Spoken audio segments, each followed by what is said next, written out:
সুব্রত বাবু আমাকে বোঝান, একটা রাজ্য সরকার, রাজ্য প্রশাসন, মুখ্যমন্ত্রী এরম 9 থেকে 11 জন রাজ্যের বিভিন্ন জায়গা এবং কলকাতা শহর মিলিয়ে মৃত্যুর দায় এভাবে এড়িয়ে যেতে পারে কি পারে না?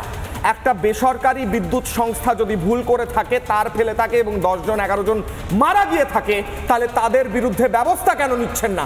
কোথাও এখানে হিপোক্রেসি কাজ করছে, বলুন স্যার। একদম পরিষ্কার কথা, সেটা হলো কোনো রাজ্য সরকারই তার রাজ্যের মধ্যে এই ধরনের ঘটনার অস্বীকার করতে পারে না যদি সেই রাজ্য সরকারের মুখ্যমন্ত্রী সেই রাজ্যের জনগণের প্রতি তার ন্যূনতম দায় দায়িত্ববোধ থাকে। এটা হচ্ছে আমার প্রথম কথা।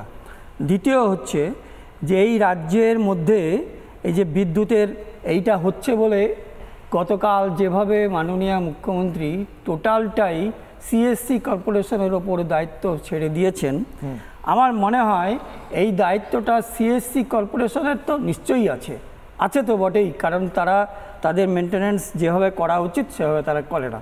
আমরা যেভাবে বলেছিলাম সেটা ডিটেলসটা আছে, আমি পরে বলবো। আর একটা কথা হচ্ছে, কিন্তু রাজ্যের প্রশাসন তো তিনি প্রধান, তিনি এই দায়িত্ব অস্বীকার করতে পারেন না, কোনোভাবেই পারেন না, ন্যূনতম যদি জনসাধারণের প্রতি দায়িত্ববোধ থাকে। এইটুকু আমার প্রথম কথা। আমার আরেকটা প্রশ্ন আছে স্যার, অ্যাডিশনাল। রাস্তার মধ্যে জল জমলো, জলে তার পড়ে রইলো, আমি তো দেখতে পাবো না স্যার, আপনি দেখতে পাবেন, কেউ দেখতে পাবে না, মমতা বন্দ্যোপাধ্যায় নিজেও দেখতে পাবে না। এটার একমাত্র পথ হচ্ছে তারটা না পড়ে থাকা। ঠিকই তো। সিএসসি তার ফেলে রেখেছে, সিএসসি তার ফেলে রাখলে সেটা আর কারুর দেখার দায়িত্ব নেই। কে দেখবে? সিএসসি তার ফেলে রেখেছে, কে? ডব্লিউবিসিএসসি, সিএসসি, এসএসসি, যে কেউ হতে পারে, তার ফেলে রেখেছে, দেখবে কে? পুলিশ দেখুক, কেউ না কেউ দেখুক, আমার প্রাণটা বাঁচানোর দায়িত্ব কার? ঠিকই তো, প্রশাসনেরই দায়িত্ব, টোটাল দায়িত্বটা হচ্ছে রাজ্য প্রশাসনের।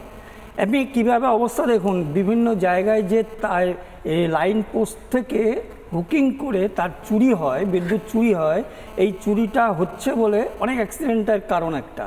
এই চুরিটা তো বিভিন্ন জায়গায় সরকারি দলের যারা তোলাবাজ তাদের সঙ্গে প্রশাসন, পুলিশ প্রশাসন এবং বিদ্যুৎ বন্টন কোম্পানির যারা প্রশাসন কর্মকর্তা, তাদের সঙ্গে যদি একটা গাঁটছড়া বাঁধা না থাকে তাহলে এই চুরি হওয়া সম্ভব নয়, কোথাও সম্ভব নয়। তো এটা তো হচ্ছে, এটা দেখবার দায়িত্ব কার? এটা দেখবার দায়িত্ব তো প্রশাসনের এবং সরকারের। তারা দেখছে না কেন? কেন?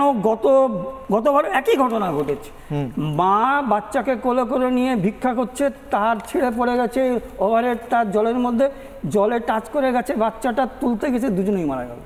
কার দায়িত্ব?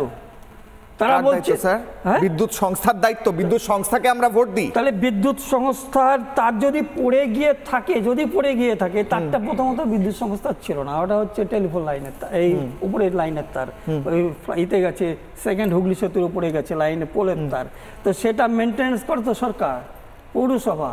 তো তারা কোথায় দায়িত্ব এড়িয়ে যেতে পারে? কোনোভাবে দায়িত্ব এড়িয়ে যেতে পারে?